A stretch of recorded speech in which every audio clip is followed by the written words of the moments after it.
암을 유발할 수 있는 식품 그리고 음식에 대해서 알려드리도록 하겠습니다. 세계보건기구인 WHO가 발표한 발암식품을 살펴보면 첫 번째가 육가공식품입니다. 소시지나 베이컨 등 다양한 형태로 가공된 햄을 예를 들 수가 있는데요. 어린이 밥 반찬이나 술안주로도 많이 쓰이는 식품 중에 하나인데요.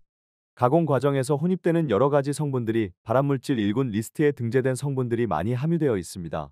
육류를 소시지라든지 베이컨, 햄으로 가공하면서 다양한 식품 첨가물이 사용되기 때문인데요. 아질산 나트륨이라든지 질산, 칼륨 등 식품의 색을 유지하고 강화하는 발색제가 첨가되고 보존을 길게 하기 위해서 보존제가 첨가되기 때문이죠. 첨가물의 성분과 고기의 단백질이 만나게 되면 암을 유발하는 화합물을 만드는 것으로 알려져 있습니다.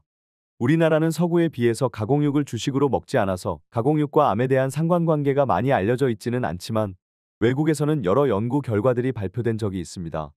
대표적인 연구 결과가 하나 있는데요.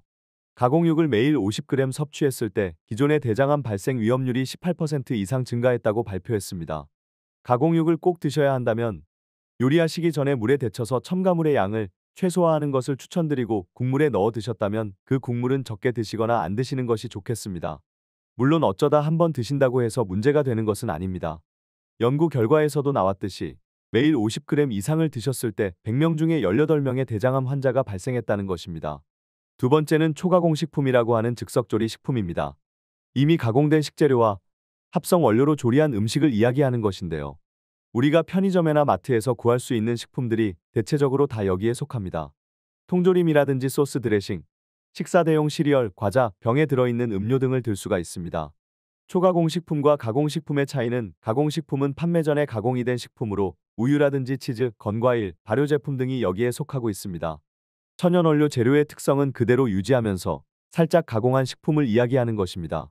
그러나 초가공식품은 가공식품의 맛이라든지 향미 첨가제를 더 많이 첨가하고 넣어서 한 번 더 가공하는 단계를 거친 식품을 말합니다.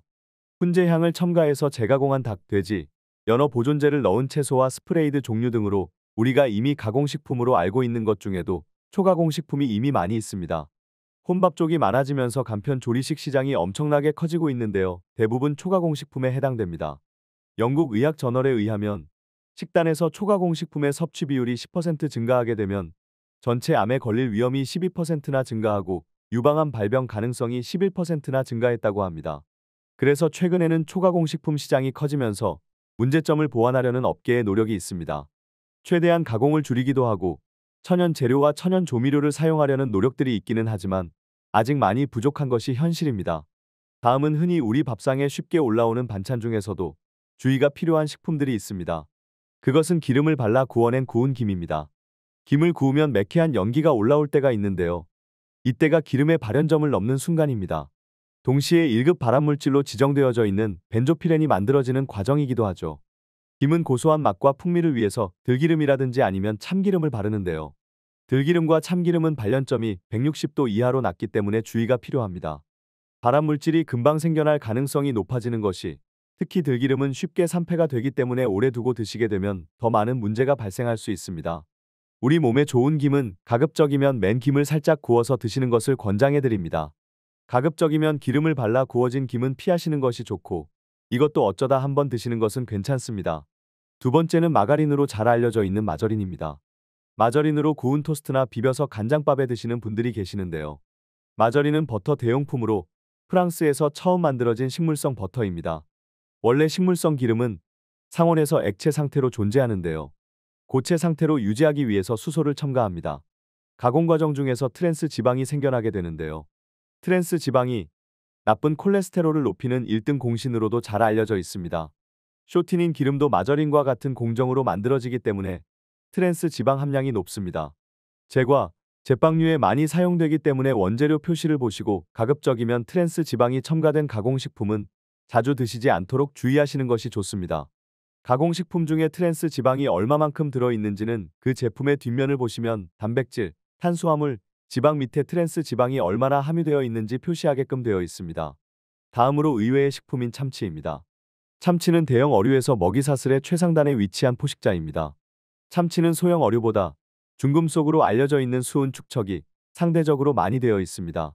수은 중에서도 메틸수은은 신경독에 굉장히 강해서 원인 모를 통증이나 만성 염증을 일으키는 성분의 발암물질입니다. 어린아이의 경우 두뇌 발달에 안 좋은 영향을 미칠 수가 있습니다. 식약처에서도 메틸수은에 민감한 임산부라든지 어린아이 같은 경우에는 생선의 안전 섭취 가이드를 고시하고 있기도 합니다. 일반 어류는 메틸수은이 0.04 마이크로그램인데 참치는 다량 어류로 0.2 마이크로그램으로 5배나 많다고 합니다. 참치처럼 육식성 어류는 일주일에 한 번 이상 드시지 않는 것을 권장해 드립니다.